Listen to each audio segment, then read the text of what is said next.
자, 오늘 일터 선교 주일입니다. 일터에서 그리스도를 섬기라 라는 제목의 말씀을 나누겠습니다.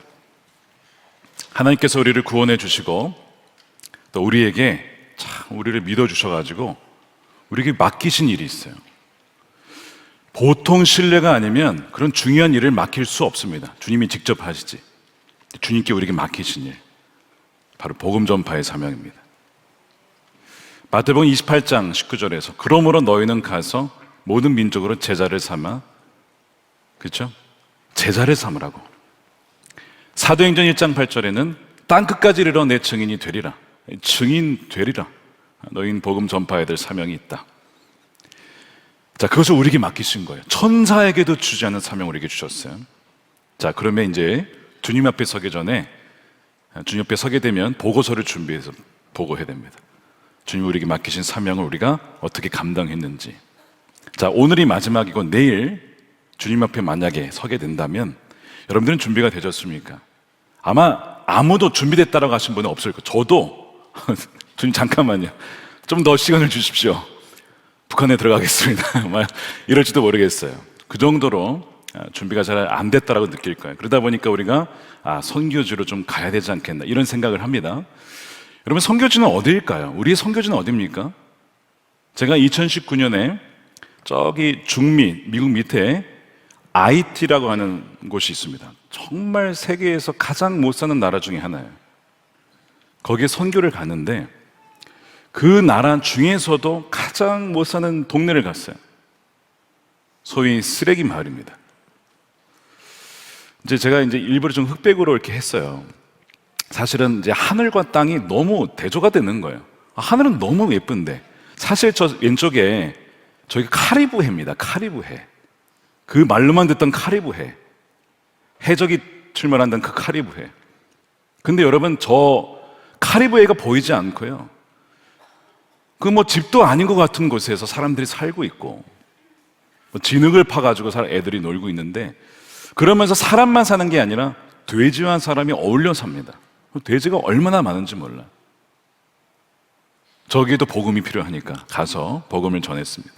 말로만이 아니고 그들에게 식량을 주고 그들에게 의료품을 주면서, 밴드 하나 없어가지고 손이 썩어가고 있는 거예요. 애가, 엄마가 너무 안타까우니 약이 없는 걸 어떡하겠어. 밴드를 많이 챙겨갔어요. 약하고 이렇게 선교를 했습니다. 여러분, 이게 선교지죠. 이 선교지 현실입니다. 그러니까 우리가 가야죠. 가서 사랑으로 복음을 증거해야 될 사명이 우리에게 있습니다. 근데 사실 이런 선교지를 얼마나 많은 사람들이 갈 수 있냐, 갈 수 있고 가는 사람들을 다 합쳐봤자 저희 교회에 아마 1% 될까요? 간다 하더라도 머물러 있는 사람보다 대부분 다 돌아오셔야 돼요. 일주일이나 2주 정도 있다가. 그렇게 따지면 사실 이 선교지라고 하는 것이 우리랑 굉장히 멀게 느껴지고, 그것만 선교지라고 한다면 사실 어떻게 그렇게 그러면 이 지상 대위임령, 이 제자를 삼으라, 이거를 어떻게 완수할 수 있을까? 거의 불가능하거나 너무 오래 걸리는 거죠. 두 번째 사진 보겠습니다. 두 번째 사진은 이렇게 쓰여 있습니다. You are now entering the mission field라고 되어 있죠. 당신이 지금 선교지로 들어가고 있습니다. 어디서 찍었냐면 저 인도 어디 슬럼가가 아니고 제가 미국에 살던 동네 앞교회 주차장에서 찍은 겁니다. 이제 예배를 드리고 마치고 나가면서 성도님들은 저걸 보면서 나가는 거야. 우리가 지금 가는 곳은 가정과 일터인데 바로 그것은 우리의 선교지다라고 하는 것을 다시 한번 리마인드 하면서 나가는 거죠. 여러분, 우리가 예배 이후에 가게 될 우리의 가정도 우리의 일터도 다 거기도 선교지라고 하는 거예요. 왜냐하면 땅끝까지 갔을 때 그 땅끝에 있는 사람들이 보기에 이곳이 또한 땅끝이기 때문에 대한민국에도 복음을 듣지 못한 이들이 굉장히 많습니다. 근데 그것이 바로 여러분들의 일터예요. 여러분들의 학교입니다. 이번에는 이 숫자를 좀 보여드릴 텐데 2대 166, 이게 뭘까요? 한번 손들어 맞춰보세요. 한번. 1, 2, 3부 중에 아무도 못 맞췄습니다. 근데 맞출 수가 없어요. 저도 못 맞췄었는데. 무슨 의미냐면 일주일 동안 교회에서 보내는 시간입니다. 앞에 2가 2시간. 그러니까 대부분의 분들이 주일날 예배를 드리고 평일날 갔다가 다시 돌아오죠. 물론 우리 장로님들은 이런 분들은 막 20시간, 30시간, 40시간 훨씬 더 많긴 하지만 대부분은 일주일에 한 2-3시간 정도 주일날 시간 보내고 이제는 가십니다. 그리고 대부분의 166시간이 가정과 일터에서 시간을 보냅니다. 제가 왜 이 숫자를 보여드릴까요? 대부분의 시간은 우리는 일상에서 보내고 대부분의 99%의 성도들이 선교지가 아니라 일상에서 살아갑니다. 이런 현실 속에서 우리가 어떻게 지상대 위임령을 완수할 수 있을까요? 만일 이 지상대 위임령이 목회자나 전문 사역자나 선교사에게만 주어진 거라고 한다면, 즉 1%도 안 됩니다. 0.1%의 사람들에게만 주어진 사명이라면 여러분, 지상대위임령은 거의 완수 불가능한 것이죠. 그래서 어떤 분들이 사실은 이래요. 선교라고 하는 것, 전도라고 하는 것, 아니 목사님이 해야지 왜 그걸 저희가 합니까? 목사님이 하는 거를 저희가 돕는 거 아닌가요? 선교사님이 하는 것을 저희가 돕는 거 아닌가요? 라고 그렇게 얘기를 합니다. 근데 여러분, 이 말씀을 가만히 보면 목회자가 메인이 되어서 성도님들이 보조하는 게 아니고 반대입니다. 여러분들이 메인이고 저희가 돕는 거예요. 아마 이 얘기를 처음 들어보신 분도 계실 거예요. 이게 무슨 소리냐 도대체. 우리는 발런티어 아닙니까? 우리는 발런티어죠. 목사님은 그냥 전문적으로 그 일에 훈련 받으신 분이니까 목사님이 하셔야죠. 근데 성경에 보면 어떻게 돼 있냐면 이렇게 돼 있습니다. 에베소 4장입니다. 그분이, 예수님께서 어떤 사람은 사도로, 어떤 사람은 예언자로, 어떤 사람은 복음 전도자로, 어떤 사람은 목사와 교사로 삼으셨습니다. 왜죠? 그것은 성도들을 준비시켜서 봉사의 일을 하게 하고, 자, 여기서 준비시키다. 누구를 준비시킵니까? 이들이 성도님들을 준비시킨대요. 이 준비시키다를 영어로는 equip이라고 해서, 이게 군사 용어죠. 병사들을 훈련시키고 무장케 하고 군장을 매게 하고 무기를 취하게 하여 전쟁을 수행할 수 있도록, 어떤 임무를 수행할 수 있도록 하는 것이 이 준비시키다는 의미입니다. 성도들을 그렇게 준비시키는 역할이 목회자의 역할이에요. 그러면서 뭘 하게 하냐면 봉사의 일을 하게 한대요. 근데 이 봉사도 좀 의미가, 봉사하면 주로 교회 봉사 이렇게 생각해요.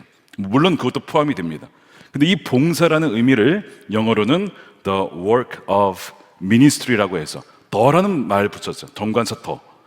이거는 다 이미 알고 있는 내용이에요. 어떤 내용일까요? 바로 예수님의 사역을 하게 한다는 거예요. 예수님 사역은 뭐였습니까? 회개하라, 천국이 가까웠다. 복음을 전하고 가난한 자들에게 먹을 것을 주고 그들을 치유하고 병든 자를 고치며 귀신을 쫓아내며 그 하는 모든 사역, 그 사역을 이제는 성령을 보내주셔서 모든 그리스도인들이 하도록 무장시켜 주시고 그 사명을 맡겨주셨어요. 근데 그것을 잘할 수 있도록 훈련시키는 분들이 누구라고요? 목회자입니다. 목회자가 보조고 이 메인 필드에서 뛰셔야 될 분들이 누구냐면 그리스도인들이, 모든 그리스도인들이라고 하는 거예요. 자, 그렇게 할 때에 그리스도의 몸을 세우게 된다. 교회가 건강하여지고 또한 교회가 없는 지역에 믿는 이들의 공동체인 하나님 백성들이 형성되고 교회가 세워짐으로 그 지역도 하나님의 나라가 임할 수 있도록 된다는 거예요. 그것이 한국이든 그것이 IT든 그것이 필리핀이든 인도든 간에.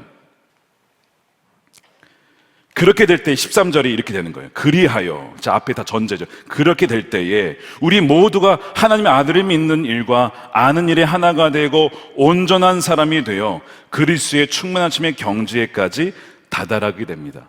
저도 그렇고 성도님도 그렇고 예수님을 닮은 그 하나님의 형상을 회복하는 모습에 다다르려면 이것이 전제가 되어야 돼요. 목회자는 성도들을 훈련시키고 성도들이 훈련받은 대로 삶의 현장 속에서 뛰면서 그리스도와 동행하며 복음을 증거하며 정치와 경제와 사회와 교육과 과학과 각 영역 속에서 믿는 그리스도인의 삶을 살아갈 때에 그것이 또한 사회에, 교회에 영향을 주며 서로가 성장하고 성숙하게 된다는 겁니다. 자, 이것을 스포츠에 비유할 수 있어요. 스포츠에 여러분 야구나 축구를 보시면 뭐 당연한 질문인데 코치가 많습니까? 선수가 많습니까? 선수가 훨씬 많죠. 야구 같은 경우에 투수가 있고 타자가 있는데 4선수들이 있는데 각각의 코치가 있어요. 투수 코치가 있고 타자 코치가 있습니다. 근데 정작 필드에서 뛰는 사람은 누굽니까? 여러분, 선수들이 뛰는 거예요. 선수들이 나아가서 경기를 실제로 뛰는 거죠. 그 건강한 교회는 바로 성도님들이 필드에서 많이 뛰는 거예요.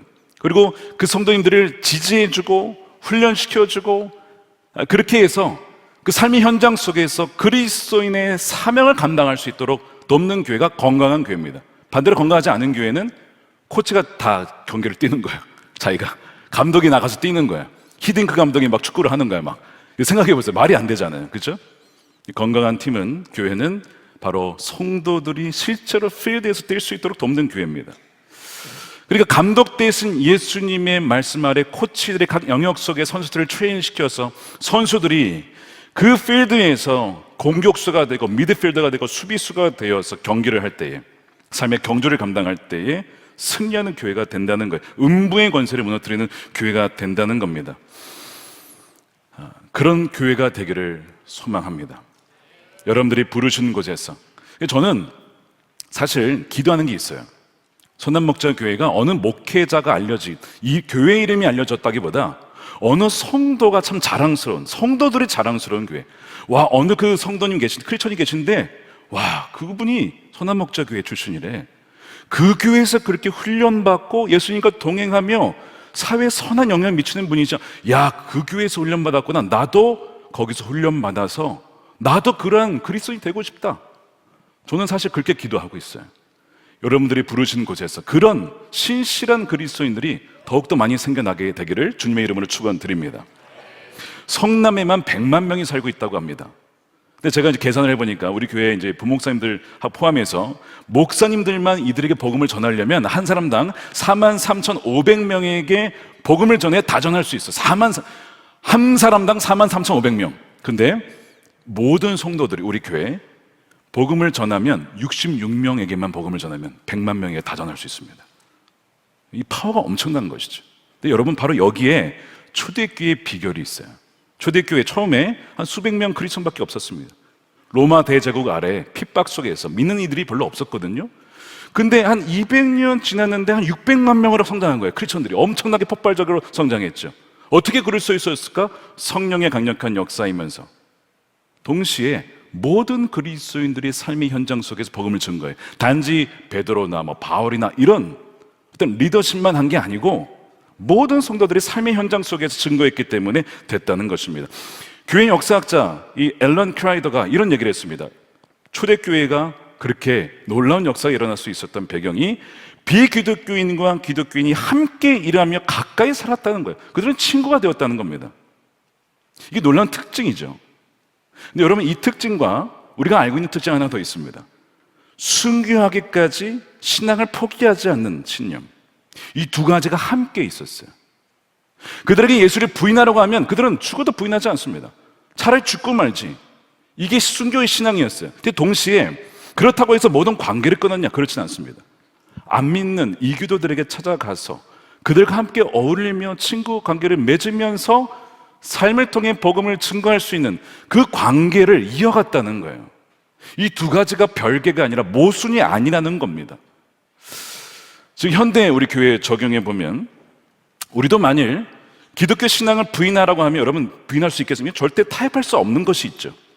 예를 들면 종교다원주의 시대, 아니 예수님은 구원의 길이냐, 다른 구원의 길도 있는 거 아니냐 라고 하면 우리는 여기서 이런 진리의 전쟁입니다. 아니다, 오직 예수님만이 유일한 구원의 길이십니다. 이건 타협할 수 없는 진리입니다. 여러분, 예전에 6.25 이후에 그때도 그랬죠. 전후에 계속 공산주의가 계속 교회를 공격했어요. 신을 부정합니다. 교회만 문 닫으면 돼. 교회를 공격했단 말이에요. 만약 그런 일이 지금도 벌어지고 있다면 여러분, 우리는 싸워야 되죠. 여러분, 이 같이 대립할 수가 없는 거예요. 그리스도와 벨리알이 어떻게 조화를 이루냐, 빛과 어둠이 어떻게 조화를 이루냐, 이제 이런 영역에 있어서 우리는 절대 타협할 수 없는 거예요. 그렇지만 동시에 그 사람, 영혼에 대한 긍휼함과 갈망을 절대 잃어버리시면 안 된다는 거예요. 소수의 그리스도인들이 만일 아, 저 사람은 나랑 사상과 정치 신념이 달라서 나랑 안 되겠어라고 끊었다면요, 이러면 절대 복음 전파 못했을 거예요. 관계가 다 끊어졌을 테니까. 근데 그들은 그 신념을 가지면서도 대다수의 로마 제국의 사람들에게 복음을 증거하기 위해서 다가갔다는 거예요. 여러분, 우리가 잊지 말아야 될 원리입니다. 이 두 가지가 둘 중에 하나가 아니라 두 가지를 같이 견져야 돼요.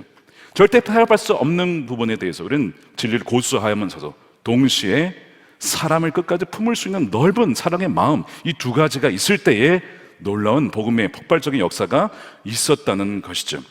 마이클 그린이라고 하는 학자도 그런 얘기를 합니다. 기독교인이 삶과 말에서 일관성과 연관성을 가질 때 전도는 효과적이었다. 무슨 얘기냐면 말뿐만 아니라 말은 막 복음을 얘기하는데 행동은 너무 거칠고 무례하고 독선적이고 배타적이고 그럼 복음을 듣지 않는다는 거예요. 그래서 행동과 성품, 예수님의 온유하신 성품, 십자가에서 그렇게 죽으실 때 많은 욕과 비난을 당했지만 끝까지 입을 닫고 저들을 용서해 주십시오, 알지 못해서 그렇습니다 라고 했던 그 예수님을 닮아가면서, 그러나 하나님의 그 진리를 끝까지 전했던 그 모습을 닮아갈 때에 복음이 전파된다는 거예요. 자, 오늘 이 골로새서 말씀을 보면 우리 일터 선교의 중요한 원리가 나와 있습니다. 골로새 교회는 이 에바브라라고 하는 사도 바울의 제자가 세운 교회입니다. 그 교회에 에베소에 있던 사도 바울이 편지를 보내는 거예요. 무슨 편지를 보냈냐면 오늘 본문은 로마 제국에서 종으로 살던 이들이 그리스도인이 된 이들이 있었어요. 그러면 그리스도인이 된 종들은 안 믿는 종들과 어떻게 달라야 되느냐, 그 얘기를 하는 겁니다. 두 가지를 얘기했어요. 그리스도인 종들은 육신의 상전들에게 순종할 것과, 두 번째, 무슨 일을 하든지 주님께 하듯 사람에게 하듯 하지 말라는 겁니다. 상전을 대할 때 주님께 하듯 하라는 거예요. 자, 그것이 23절입니다. 무슨 일을 하든지 사람에게 하듯이 하지 말고 주님께 하듯이 진심으로 대하십시오. 보통 일반 종들은 주인 앞에서 두려우니까 하는 척 합니다. 그리고 그냥 말에 잘 순종하긴 하죠. 그런데 마음에 진심으로 하는 건 아니에요. 그런데 그리스도인 종들에게는 정말 주님을 따르듯이 그렇게 하라는 거예요. 그럴 때 그 모습을 통해 그 주인에게 영향력을 미치게 된다는 거죠. 이것을 우리에게 좀 적용해 보면 사실 적용하기가 쉽지는 않습니다. 다 그런 건 아니겠지만, 목사님, 저희 회사에 참 어려운 보스가 있는데 그분이 저를 너무 핍박해요. 저를 믿는 사람이라고 너무 미워하고 저에게 불이익을 주고 그런 분들이 있습니다. 이런 상황에서 어떻게 그 보스에게 정말 주님께 하듯 할 수 있을까? 이건 말이 안 되는 명령 같죠. 그런데 오늘 이 골로새서 3장 이전에 전제되는 말씀이 나옵니다. 그것이 2장이에요. 무슨 얘기가 나오냐면 너희도 과거에 죽을 수밖에 없었던 흉악한 죄인이었다는 거예요. 그런데 그 죄인을 주님이 용서해 주셨다. 너는 죄로 말미암아 죽은 자인데 하나님이 살려주셨다. 새 생명을 얻었다. 이제는 새로운 사람이다. 너의 본성으로는 절대 그것을 순종할 수 없겠지만 이제는 주님께서 안에 계시기에 성령의 능력으로 그것을 감당할 수 있다는 것을 말씀해요. 그것이 골로새서 2장 12절이에요. 여러분은 세례받을 때 그리스도와 함께 묻혔다는 거예요. 여러분 생각난 말씀이죠. 갈라디아서 2장 20절. 내가 그리스도와 함께 십자가에 못 박혔나니. 다른 버전입니다. 세례받을 때 그리스도와 함께 묻혔다. 우리 옛사람은 우리의 분노와 그 탐욕스러웠던 옛사람은 이미 죽었다는 거예요. 그분은 죽은 사람들 가운데 살리신 하나님의 능력을 믿는 믿음으로 그리스도 안에서 그리스도와 함께 우리는 살아났어요. 이제는 거듭난 사람, 새로운 피조물이 되었습니다. 또 여러분은 죄를 지은 것과 육신이 할례를 받지 않은 것 때문에 죽었는데 하나님께서 여러분을 그리스도와 함께 살리시고 모든 죄를 용서해 주셨습니다. 여러분 그것을 믿으십니까? 라고 묻는 거죠. 여러분 정말 믿으십니까? 나는 죽고 정말 내 안에 주님이 계심을 믿으십니까? 제가 1부, 2부, 3부, 4부 다 물어봤는데 답변을 제일 많이 하셨어요. 할렐루야. 우리 안에 주님이 계시다는 거예요. 우리의 육신으로는 불가능하지만 어떻게 거기에 순종합니까? 근데 주님이 계시기에 주님의 힘으로, 주님께서 하게 하심으로 순종할 수 있게 한다는 거예요. 근데 그걸 통해서 뭘 하게 하시냐면 그 안 믿는 보스가 얘 왜 이러지? 내가 그렇게 미워하는데 얘는 왜 나한테 악을 악으로 갚지 않지? 라고 의아심을 갖게 된다는 거죠. 의구심을 갖게 돼요, 또한. 근데 여러분, 사울과 다윗의 관계에서 일어났던 일이 바로 그거였어요. 사울이 다윗을 그렇게 죽이려고 했잖아요. 시기하고 미워해서 저놈 죽어야 내가 산다 해가지고 다윗이 사실은 얼마든지 죽일 수 있었어요. 엔게디 동굴에서 죽일 기회가 있었어요. 근데 살려줍니다. 왜 살려줍니까? 하나님이 기름 부은 왕이니까. 만일 악이 있다면 하나님께서 다루실 거야. 내 손으로 죽일 수 없다. 나는 건드리지 않겠다. 근데 그렇게 하거든요. 하나님께서 그것을 두 차례나 보셨어요. 다윗의 그 모습을. 나중에 이제 우리 다음 주에 볼 겁니다. 사무엘하 7장에 보면 다윗 언약이 나옵니다. 다윗에게 언약을 해주시는데, 다윗아, 너의 자손 대대로 왕위가 끊어지지 않을 거야. 너희 아들도 왕이 되고, 너희 아들도 왕이 되고, 그 아들이 왕이 되고, 왕이 되고, 왕이 되고, 왕이 되고, 영원한 나라 통치가 너의 후손을 통해 이루어질 거야. 약속을 하십니다. 근데 그 약속이 궁극적으로 어떻게 성취가 되죠? 예수 그리스도를 통해 성취가 되는 거예요. 그 다윗이 제가 뭔데 어떻게 이런 은혜를 저에게 주십니까? 막 감격을 하죠. 여러분, 이 은혜가 어떻게 주어진 거예요? 은혜는 은혜입니다. 선물이에요. 하나님께서 베풀어 주신 것이고 공로로 주신 게 아닙니다. 하나님이 선택이기도 합니다. 근데 동시에 다윗이 하나님의 말씀에 순종함으로 자신의 본성대로 반응하지 않고 그 말씀에 순종하는 것에 대한 하나님의 은혜였던 거죠. 나중에 다윗이 밧세바 범합니다. 죄를 많이 범해요. 근데 그때마다 하나님께서 용서해 주시죠. 너가 자비를 베풀었으므로, 너가 사울에게 자비를 베풀었으므로 나도 너에게 자비를 베푼다. 우리가 우리에게 죄 지은 자를 용서해 준 것 같이 우리의 죄를 용서해 주십시오라고 우리가 기도문 하잖아요. 우리가 우리에게 죄 지은 자를 용서해 준 것 같이 주님, 우리도 용서해 주십시오. 그 기도의 근거는 우리가 누군가를 용서할 때에도 할 때에 사실은 우리가 이 기도를 할 수 있는 근거가 된다는 거거든요. 초대교회 그리스도인들의 종들이 육신상전을 주님께 하듯 대했을 때 이 주인들이 굉장히 신기하게 여긴 것이죠. 터툴리안이라고 하는 교부가 변증서라는 책을 썼는데 거기에 그리스도인 종들의 행적이 남아 있습니다. 안 믿는 주인이 이런 얘기를 하는 거예요. 우리의 종들은 탐욕과 거짓에서 자유로우며 그들이 가진 것조차도 주인과 공유합니다. 그들은 주인을 하나님의 형상으로 섬기되 두려움 없이 오직 양심에 따라 행동합니다. 안 믿는 주인이 봤을 때 믿는 종들이 좀 다르다는 거예요. 그걸 통해서 주인에게도 영향을 미쳤던 그리스도인 종들의 이야기죠. 그러니까 우리가 이 말씀을 진짜 주님께 하듯 우리 부르신 곳에서, 직장에서 그렇게 할 때에 그 모습을 통하여 또한 안 믿는 이들이 주님을 알게 된다는 것이고, 그렇게 섬기는 것이 곧 주님께서는 내게 하는 것으로, 나를 예비하는 것으로 주님께서는 받으시겠다라고 말씀하는 거예요. 23절에 보니까 어떤 일을 하든지 주님께 하듯 하라라고도 말씀했습니다. 사람을 대할 때만이 아니라 어떤 일을 하든지, 오늘 영상에도 나왔듯이 은행에서 일을 하시든 어떤 업무를 통해서 일을 하시든 누구를 어떤 일을 하시든지 그걸 주님께 하듯 하는 거예요. 그러면 주님께서는 그것을 본인께 하는 예배로 받으시겠다는 거죠. 17세기 로렌스 형제가 쓴 하나님의 임재 연습이라는 책이 있습니다. 수사인데 이분이 남긴 유명한 말이 참 많은데 여러 가지가 있는데 그 중에 하나가, 저에게는 기도하는 일이나 일하는 것이나 별 차이가 없습니다. 일하는 것도 저에게는 기도입니다. 일할 때 모든 일을 주님께 의지하며 주님께 대화하며 그렇게 일을 하기 때문에 일하는 것이 곧 기도입니다. 그런 얘기를 해요. 그러면서 그가 모든 일을 하나님을 사랑하는 마음으로 한다는 것이 무엇인지를 이렇게 얘기를 합니다. 우리는 하나님을 위해 작은 일들을 할 수 있는데 내가 후라이팬 위에서 구워지는 케이크를 뒤집는 것도 하나님 사랑을 위해서 합니다.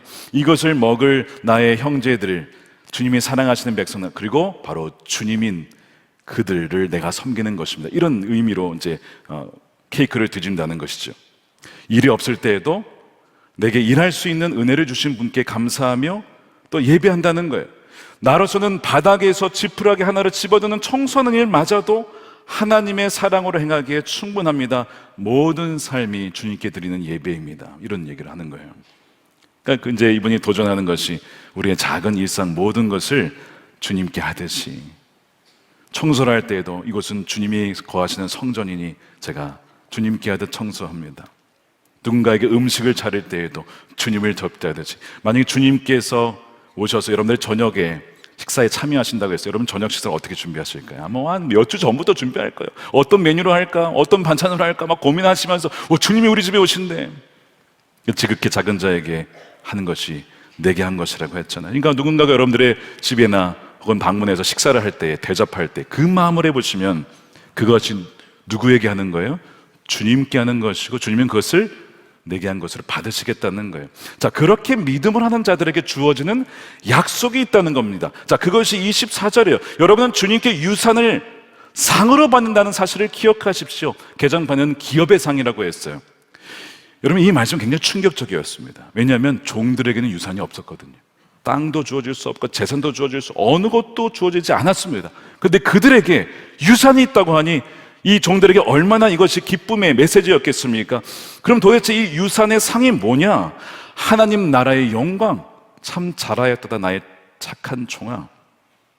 영원한 생명, 썩지 아니하는 하늘의 보화, 그리고 영원히 하나님과 함께 하시는 그 은혜, 그것이 이 종들에게 유산으로 주어진다는 건데, 이것이 예수 그리스도 안에서 우리 모두에게 이미 주어진 줄로 믿습니다. 우리가 그것을 믿기 때문에 이 땅에서 부족한 것이 있는 것 같아도 하나님께서 이 기업의 상을 마련해 주시다는 그 믿음으로 살아가는 저와 여러분들이 되시기를 축복합니다. 사실 이 종들에게 이렇게 대하라는 원리는 사실 주인에게도 동일하게 적용이 돼요. 그래서 주인도 종들에게 공정하게 대우하라고 말씀합니다. 4장 1절 보십시오. 주인된 이 여러분, 그리스도인들 중에 주인이 있었죠. 정당하고 공정하게 종들을 대우하십시오. 여러분도 하늘의 주인을 모시고 있다는 사실을 아시기 바랍니다. 무슨 얘기냐면 당신들이 주인이지만 하늘의 주인을 모시는 여러분들은 종들 아닙니까? 하나님께서 우리를 선대하기를 원하시는 것처럼, 공정하게 다기를 원하시는 것처럼 여러분들의 종들도 학대하지 마시고, 착취하지 마시고, 인격 모독하지 마시고 인격적으로 대우해 주시기 바랍니다. 여러분, 이것이 지금은 너무 당연해 보이지만 당시에는 노예는요 사람이 아니었어요. 노예를 뭐라고 불렀냐면 말하는 물건, 말하는 도구라고 불렀습니다. 인간이 아니었어요. 존엄성 이런 거 없습니다. 인권 없습니다. 그냥 물건 취급을 당했어요. 근데 그들에게 정당하고 공정하게 대하라, 이거는 엄청난 혁명적인 메시지였던 거예요. 자, 이것을 우리에게 적용하면 직장에서 이제 리더십 위치에 있는 분들이 직원들을 대할 때에 하대하지 말고 존칭을 치. 요즘에는 이제 그런 것들이 많이 문화가 없어졌어요. 서로가 다 존칭을 하고 님자를 붙이거나 뭐 이렇게 해서 다 바뀌고 있지만, 그렇게 직원들을 공정하고 인격적으로 대우해 주는 것이 얼마나 중요한지.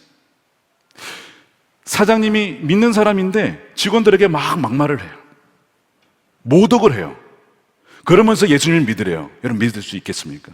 안 믿는 거예요. 여러분, 공정무역커피라는 개념이 여러분 아실 겁니다. 뭐 꽤 우리나라에도 도입이 돼가지고, 무슨 얘기냐면 공정무역커피란 생산자에게 정당한 대가를 지불한 커피란 뜻이에요. 예전에 그렇게 하지 못했다는 거죠.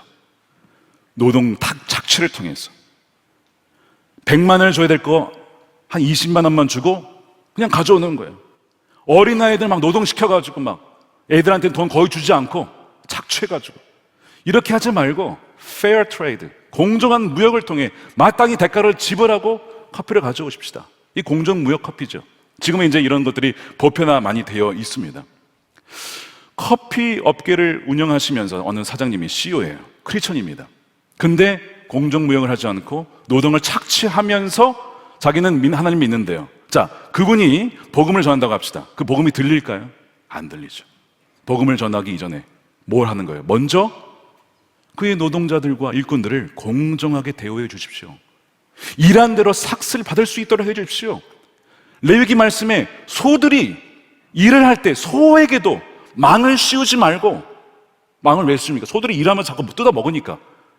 야, 내가 일하라고 시켰지 먹으라고 시켰어? 이번엔 망을 씌우는 거야. 근데 율법에 뭐라고 되어 있냐면 망 씌우지 말라는 거예요. 소들도 일하면서 먹을 수 있게 하라는. 야, 말씀이요 동물도 하나님 케어하십니다. 하물며 사람이겠습니까?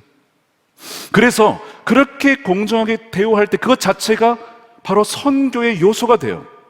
야, 저런 사장님 처음 봤다. 늘 착취하는 것이 아주 보편화되어 있고 속이는 것이 보편화되어 있고 정직하지 않은 것이 보편화되어 있는데 저분은 정직하게 사람을 대하네. 저 비결이 뭘까? 크리스천이래. 나도 그 예수님 믿고 싶다. 이렇게 되는 거죠. 나중에 이제 여러분 빌레몬서 보게 되면 오네시모라고 하는 종이 도망을 가요. 이거 종이 도망갔다. 이거 그 당시에는 죽는 겁니다. 근데 그 빌레몬 주인에게 사도 바울이 편지 쓰기를 그 오네시모를 종으로 여기지 말고 형제로 받아주십시오. 용서해 주십시오. 편지를 써요. 받아주라는 거예요. 그리스도 안에서 한 형제 아닙니까? 그렇게 요청을 해서 받아주죠. 그리고 나중에 이제 교회 역사의 전통에 의하면 그 오네시모 종이 주교가 되었다는 이야기가 있습니다. 주교까지. 그 사회로서는 절대 불가능한 일이 기독교 역사에서는, 교회에서는 이루어진 거예요.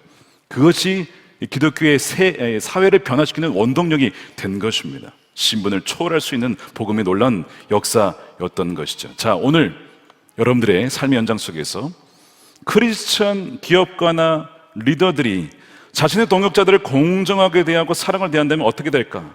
바로 복음을 삶으로 증가하는 일이 되고 세상에게 변화를 일으키는 일이 될 것입니다. 지난 금요 성령 집회 임정택 대표님이라고 히스빈스, 그분의 커피, 콩, 뭐 이런 이상한데 말이 그냥 히스빈스로 합시다. 히스빈스라고 하는 그 대표님이 오셨어요. 창업을 했는데 장애인 바리스타를 훈련시키셔서 사회적 이 기업을 세운 분입니다. 근데 이분의 이야기가 많은 분들의 심금을 울렸어요. 보지 못하신 분들 꼭 보시기 바랍니다. 심금을 울렸어요. 왜 심금을 울렸을까? 그분이 뭐 무에서 유를 창조해서 계속 이제 물론 하나님이 하셨다라고 하지만 어쨌든 뭐 없는 거에서 어떤 창업을 해서 새로 만들었으니까 그것 때문일까? 여러분 그렇지 않습니다. 창업을 해서 1호, 2호, 3호 커피점이 점점 많아지고 커지고 막 해외에도 진출하고 거기에 사람들이 감동을 받았을까? 여러분 그것도 아니었을 겁니다. 그럼 왜 성님들의 마음이 심금을 울렸을까? 이거였어요. 통계에 의하면 여러분 세상에서는요 기업들이 장애인 고용 잘 안 합니다. 정신병이 있는 사람 고용 안 합니다.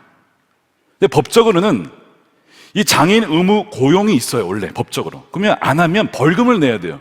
근데 벌금이요 어떤 기업은 수억에 수십억에 심지어는 수백억이 이릅니다. 근데 벌금을 차라리 내는 게 낫다 이거예요. 장애인을 고용하느니 여러분 이것이 사회입니다. 이런 사회에 우리가 살고 있죠. 자, 이런 사회 속에서 히스빈스가 도전한 것이 뭐냐? 하나님의 말씀이었어요. 지극히 작은 자를 한 것이 내게 한 것이다. 그래서 정신병, 조현병을 앓고 있는 이들을 품어주고 사랑해주고 기다려주고 인내해주며 그들을 동역자로 세워주셨어. 그들도 사회에 기여할 수 있고 역할을 할 수 있다는 것을 보여주면 좋겠다. 그들에게 삶의 이유를 주었으면 좋겠다. 근데 이걸로 이제 시작을 한 거잖아요.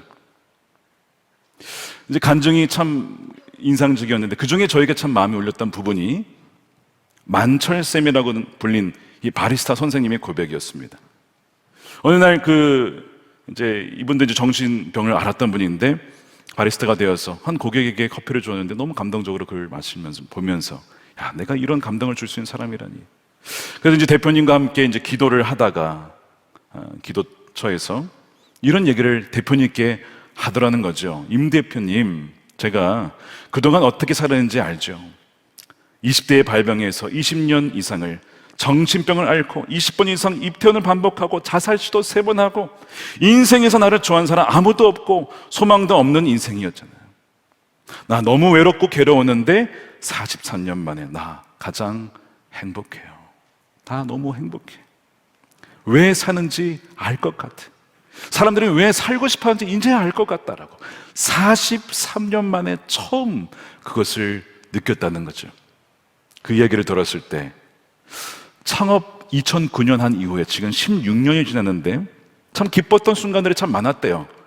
뭐 첫 카페를 열었을 때, 확장이 됐을 때. 근데 그런 성취는 잠깐 있다 말았는데 자신의 마음속에 대표님이 계속 남는 것은 사람이 행복하고 기뻐하고 소외와 같던 사람들이 인정받고 변화될 때 그걸 보면서 가장 기쁘다라는 거죠. 이거는 가장 오래 남고 영원히 남게 되더라는 거예요. 그런 간증을 해주셨어요. 제가 이제 그거를 들었는데 참 감사한 것이, 이것이 교회에서만 벌어진 것이 아니라 교회 밖에서, 일터에서, 삶의 현장에서 이런 일이 벌어졌다는 겁니다. 그러면서 기도하기를, 저는 이렇게 기도를 했어요. 주님, 우리 사랑하는 선한목적의 성도님들이 일터에서 정말 소외받고 어려운 이들을 품고 그들을 주님께로 인도하며 치유하는 일에 쓰임받는 주의 일꾼들이 되게 해 주십시오. 그런 기도가 나오더라고요. 정말 어떤 것이 아니라 성도가, 정말 온전한 성도가 자랑스러운 교회. 그분, 우리 교회 분이셔. 그분 크리스천이야. 그분 예수 믿는 사람이야. 그렇게 자랑스럽게 내놓을 수 있는 분. 그런 기도가 되었습니다. 사랑하는 여러분, 우리의 선교지는 어디입니까? 여러분들의 일상의 일터와 가정과 학교입니다. 바로 여러분 그 부르신 그곳에서 주님께서는 여러분들이 선교적인 사명을 감당하기를 원하세요. 로마서 12장 1절에 이렇게 되어 있습니다. 형제자매 여러분, 그러므로 나는 하나님의 자비하심을 힘입어 여러분에게 권합니다. 여러분의 몸을 하나님께서 기뻐하실 거룩한 산 제물로 드리십시오. 이것이 여러분이 드릴 합당한 예배입니다. 로마서 1장에서 11장까지 우리를 구원하시고 나는 죽고 예수로 살게 하는 그 은혜를 살게 하시고 또한 천국의 놀라운 은혜를 주셨는데, 그것이 정말 믿고 그것이 맞다면 합당한 우리 예배는 무엇이냐? 우리의 삶 속에서 우리의 모든 순간을 하나님이 받으실 만한 거룩한 산 제물로 우리 인생을 드리는 것, 이것이 주님께 드릴 합당한 예배, 영어로는 true proper worship이라고, 합당하고 진정한 예배다, 우리의 삶의 예배라고 하는 것입니다. 다시 한번 처음에 봤던 그 사진을 보겠습니다. 우리가 예배를 마치면 우리가 들어가는 곳이 있습니다. 자, 사진을 보여주세요. 두 번째 사진. 네.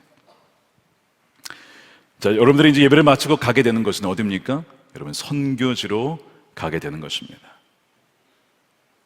우리 옆에 계신 분에게 인사하겠습니다. 당신은 일터의 선교사이십니다.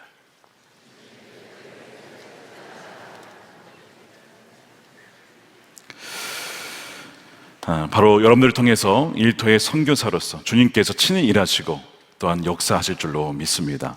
오늘 우리 일터 선교 주일을 맞이해서 일터의 선교사로 살아가시는 우리 증인을 소개하도록 하겠습니다. 우리 최원빈 집사님 나오실 때 우리 박수로 맞이해 주시기 바랍니다.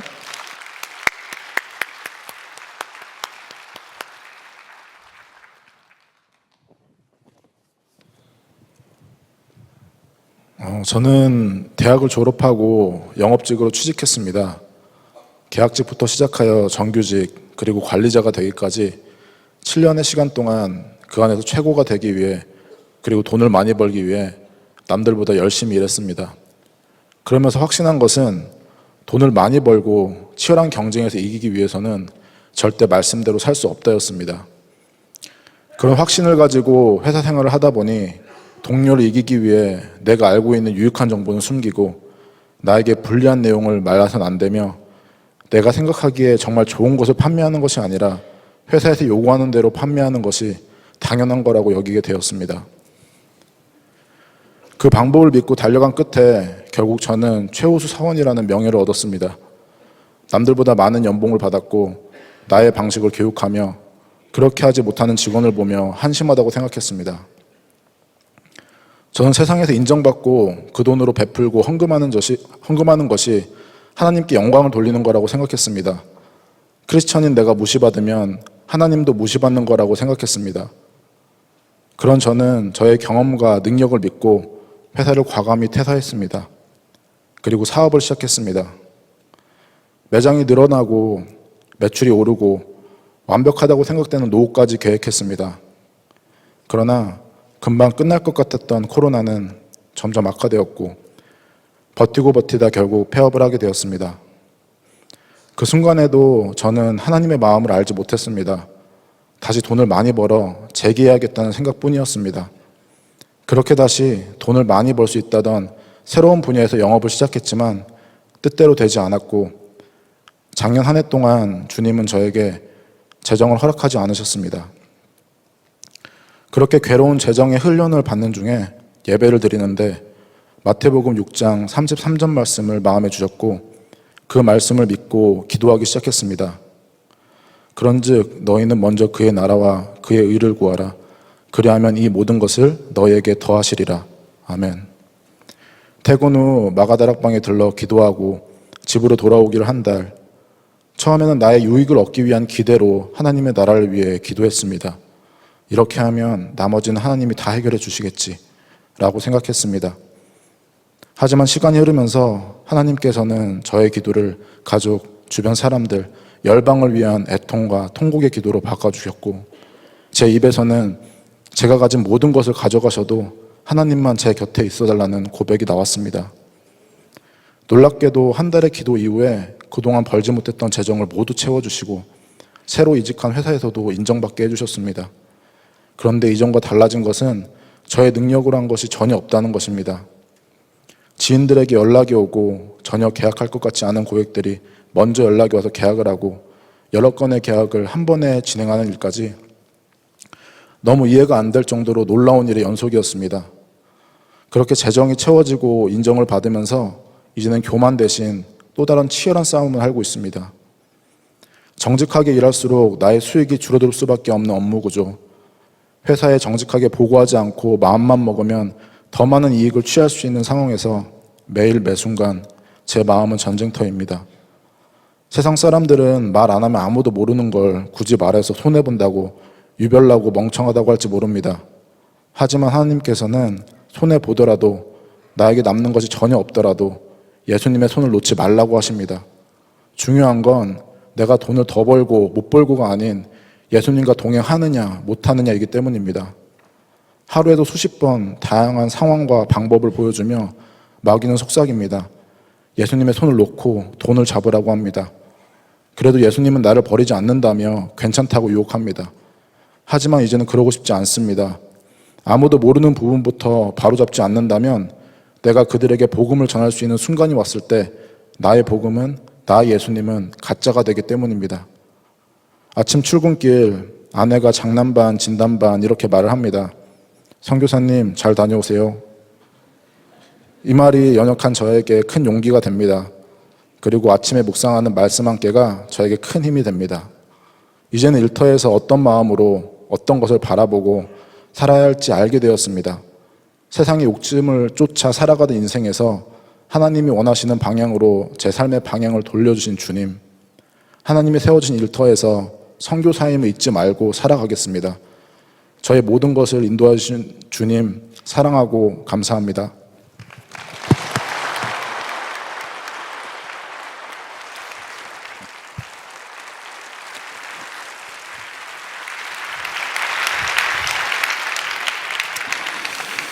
네, 많이 공감이 되시죠? 정직하면 손해보는 사회에 우리가 살고 있습니다. 그런데 정직하면, 정말 하나님 뜻대로 하면 하나님께서 책임져 주시는 그 소리를 모든 성도님들이 경험하게 되기를 축복합니다. 우리 함께 기도하겠습니다. 오늘 일터 선교 주일 맞이해서 로마서 12장 말씀에 근거하여 우리의 모든 삶이 하나님께서 받으실 만한 거룩한 제물이 되기를 원합니다. 주님께서 피값을 주고 전부를 내어주시고 우리를 구속해 주셨고 우리를 사셨습니다.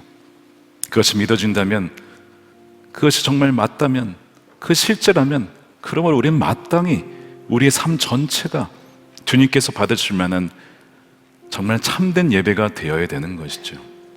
오늘 우리 일터 선교 주를 맞이해서 주님 저를 정말 일상의 일터의 선교사로 사용해 주십시오. 저의 입술을 통해, 저의 삶을 통해, 결정을 통해 참 부족하지만 그 모든 부족한 허물은 가려주시고 오직 주님만이 드러날 수 있는 그런 일터 선교사로 삼아달라고, 일상의 선교사로 삼아달라고, 그렇게 결단하신 분들 모두 자리에 일어나서 기도했으면 좋겠습니다. 우리 자신을 주님께 내어드리며 또 손을 내밀어서 주님께 내어드리며 주님 이 손을 꼭 붙잡아 주시고 세상의 탐욕과 허영의 유혹이 너무나 셉니다. 그러나 우리 안에 계신 이가 세상보다 크시니 주여 믿음이 세상을 이긴다고 하였사오니 우리 함께 하신 주님으로 끝까지 승리하는 우리의 삶이 되게 달라고 우리 주여 한번 외쳐 기도하겠습니다. 주여, 주님 그렇습니다. 사랑하는 우리 모든 성도들이 이 시간 축복합니다. 하나님 아들의 손을 꼭 붙잡아 주시옵소서. 험악한 세상, 유혹 많은 이 세상, 정직하면 손해볼 수밖에 없다라고 우리를 속이는 악한 사단 마귀가 외치는 이 세상 속에 진리의 말씀으로 주여 우리 가운데 이 시간 말씀해 주시니 감사합니다. 먼저 그의 나라와 의를 구하며 하나님의 윤례의 말씀대로 순종하는 백성들 가운데 요셉에게 함께 하셨던 하나님, 그들이 하는 일마다 복을 주시고 형통케 하셨던 하나님의 그 은혜가 사랑하는 모든 성도들 가운데 임하게 하여 주시옵소서. 오 하나님, 우리 힘을 할 수 없음을 고백합니다. 주 안에 머물러 있을 때에, 주님 안에 있을 때에 많은 열매를 맺게 된다고 하였사오니 주여 날마다 기도 안에 말씀 안에 머물러 살게 하여 주시옵소서. 그래야 우리 하나님께만 영광이 되어진 우리의 삶이 되기를 원합니다. 주여 우리 가운데 주여 하나님 함께 하신 주님 찬양합니다. 걸어가신 아버지 하나님 감사합니다. 일터 선교주일을 맞이하여 오늘 우리의 몸과 마음과 우리 인생을 주님께 드리오니 기쁘신 뜻을 위하여 마음껏 우리를 사용하여 주시옵소서. 주님, 우리 주일만이 아니라 월요일부터 토요일까지 우리 매일 일상의 삶 속에서 주님을 늘 주목하고 말씀으로 주야로 동행하며 또한 묵상하며 정말 하나님의 뜻대로 살아갈 수 있는 힘과 능력을 이미 성령으로 통해서 우리에게 부여주셨사오니 오직 성령의 충만함으로 말씀을 순종해 나갈 수 있는 사랑하는 성도들이 되게 하여 주시옵소서.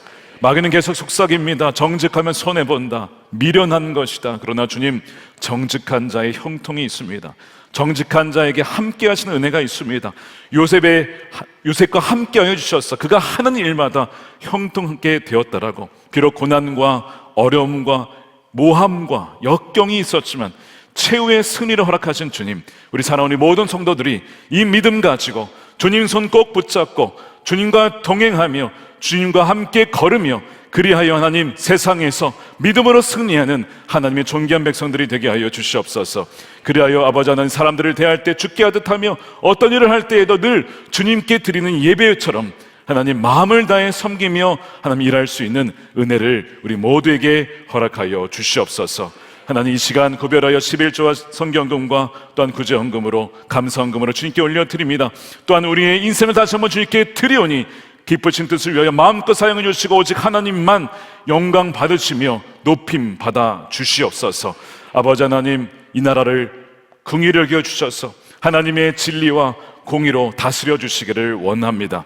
거짓과 속임수를 다 드러내 주시고 아버지 하나님, 병든 부분이 있습니까? 치유받게 해주시고 아버지 하나님, 또한 이 나라 자유 대한민국 민주주의를 무너뜨린 세력이 있습니까? 주여, 모든 악한 세력들은 나사렛 예수 이름으로 떠나가게 하여 주시옵소서. 그래야 하나님 각 영역이 하나님의 나라로 하나님 회복되어지는 은혜가 주여 하나님 이 대한민국과 또한 한반도와 한 열방 가운데 일어나게 하여 주시옵소서. 각 분야에 세우신 크리스천 지도자들에게 용기를 더해 주시고 하나님 믿음을 더해 주시고 사람을 두려워하지 않고 하나님을 두려워하며 경외하며 나아가는 하나님의 백성들이 되게 하여 주시옵소서. 아버지 하나님, 남과 북이 복음으로 통일되어지며 또한 아버지 북한의 억눌려들을 풀어주시며 땅 끝까지 복음이 증거되어 주님이 다시 오실 그날 착하고 충성된 나의 종아 참 잘하였도다 그렇게 칭찬받으며 어느 한 명도 어두운 데 바깥 어두운 데 울며 이를 가는 이가 없도록 주여 은총을 베풀어 주시옵소서. 감사드리며 우리 구주 예수님의 이름으로 기도드립니다. 아멘. 다 같이 일어나셔서 준비하신 예물 드리며 나의 모습 나의 소유 찬양하겠습니다.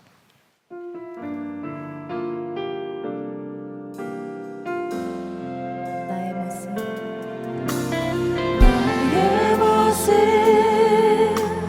나의 소유 주님 앞에 모두 드립니다. 모든 아픔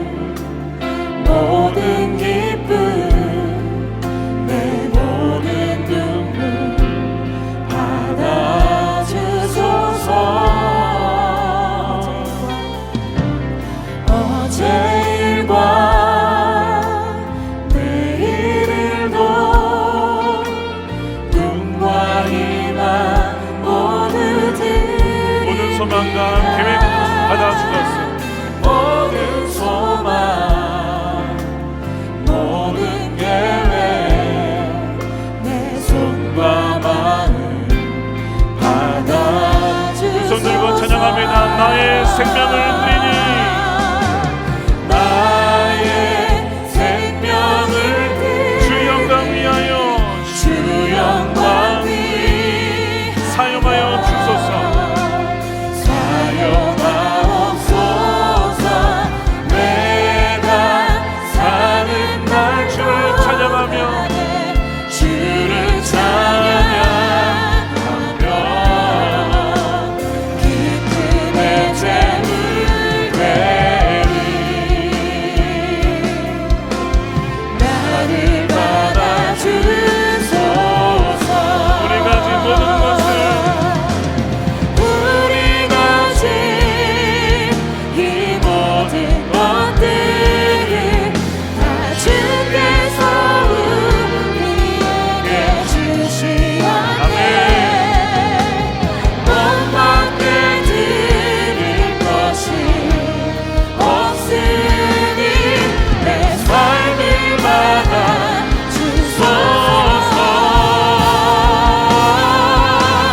나의 생명을 주 영광 위에 사용해 주소서. 주 영광 위하여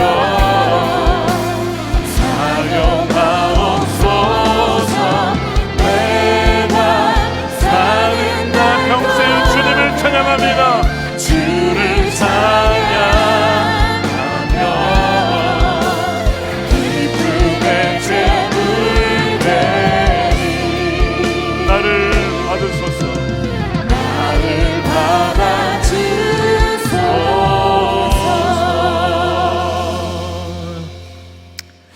이제는 우리 주 예수 그리스도의 크신 은혜와 아버지 하나님의 측량할 수 없는 사랑하심과 언제나 우리와 늘 함께 하시는 성령님의 감화 감동 내주하심이 일상과 일터의 선교사로서 주님과 함께 동행하는 삶을 살기로 다시 한번 결단하며 나아가는 사랑하는 우리 모든 성도들 머리 위에 저들의 가정과 일터와 자녀들과 다음 세대와 사랑하는 주의 교회 또한 조국 대한민국 또한 열방 가운데 영원히 함께 하시기를 간절히 축원하옵나이다.